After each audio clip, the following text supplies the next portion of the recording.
I'm Maurie Mulheron, President New South Wales Teachers Federation, and standing next to me is Lila Mularczyk, President of New South Wales Secondary Principals Council. Today's announcement by the Leader of the Opposition, Mr Shorten, is a very significant announcement. The commitment to the full Gonski model is going to be welcomed by teachers, principals, parents right across Australia.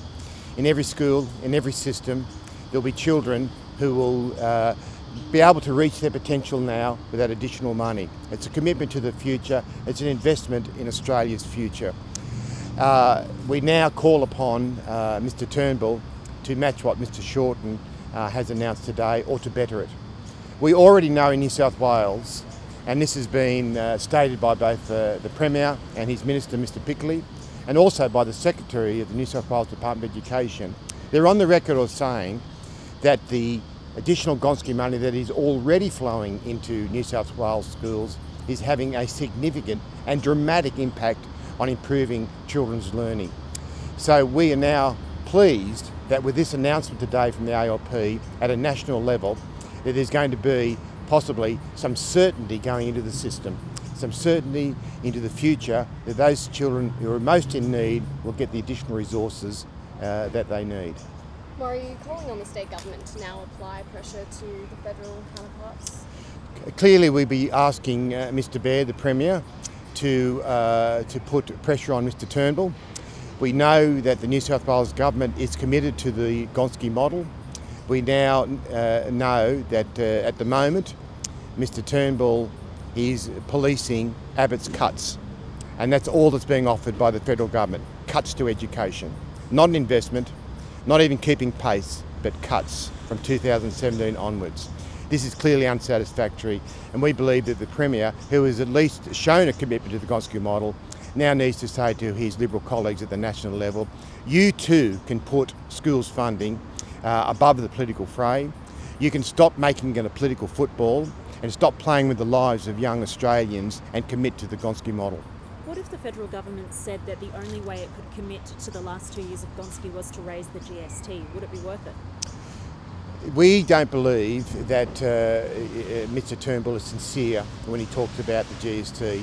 To try and scare the Australian population away from supporting the Gonski model with threats of raising the GST does not show national leadership. This is not a cost. This is an investment in Australian future. Australia already is falling behind other OECD nations in its commitment to education funding. We're already seeing a growing gap between the advantaged and the disadvantaged, and we know that those nations that have unequal opportunities in education do not succeed as an economy. If Mr Turnbull is serious about an innovative, flexible economy for the 21st century, then he'll commit to funding Gonski. What do you think about those benchmarks that Labor has set? Do you think that they're easy to reach? The benchmarks that Labor has set are significant, but they are what Australia needs. We need a long-term plan for education that gives certainty to all schools and all systems. We need further investment in our children, in our school infrastructure, in teacher training. We need to make education one of the national priorities. The fact is, though, that there's no certainty. Mr Shorten's announcement is an election pledge if Labor wins. So what it's done is really put school funding and the Gonski policy back as an election football. It's made it an election issue, certainly, but it always was going to be an election issue because there's funding already going into schools across Australia. And parents and teachers and principals were not going to be satisfied with a federal government that was not going to commit to funding. So what Mr Shorten has done is he's set a benchmark. He's set a standard now that Mr Turnbull has an opportunity to ignore or to match or to better. And we say that it's about time that after decades of national conflict over schools funding, now is the time for Mr Turnbull, who likes to be considered as a consensus leader, that a person who could unite Australians. There is one serious area of government policy which is causing disunity, and that is on schools funding. This is the time to act maturely and act as a national leader in the interests of our children. Is this a good thing for the teachers? More teachers are going to be allocated and more support for principals? What's your response to that? This certainly is a wonderful announcement for schools, for the leaders of schools, of course the families and school communities. This will mean additional and targeted resources to meet the needs of students in all schools in all our states and territories. It is absolutely vital that this certainty of 10 years of funding of over $30 billion proceeds, and that's why we call on Prime Minister Turnbull to match this. This is important. In my school, I have already seen significant changes and improvements for children individually and across the school community. The aspirations in school communities are changing because we are having the resources that matter. But obviously those last 2 years of Gonski how crucial is it? Long-term funding, needs-based funding is absolutely crucial for all schools and all students. So certainly the last 2 years and beyond is vital. Already with additional Gonski funding coming into our schools, schools across New South Wales are highlighting the absolute opportunities that can and are happening for children. I can speak about different school communities and my own where there is much stronger data, evidence and narratives around learning engagement, around attendance, around improved literacy and numeracy, around leadership.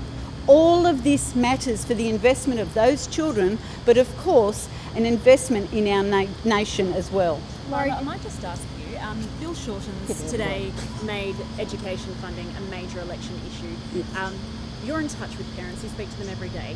How critical is education as an election issue for them, a political issue? Certainly for families and school communities, education is an absolute political issue. Parents care about the education of their children, and this is forefront for them to make sure that the funding is absolutely purposeful and targeted, and this will be the forefront of the election. We know that one of the announcements that was made today by Mr Shorten also included additional money for those students with disability. Now this has been a very vexed area where the Abbott government refused to commit to funding for students with disability.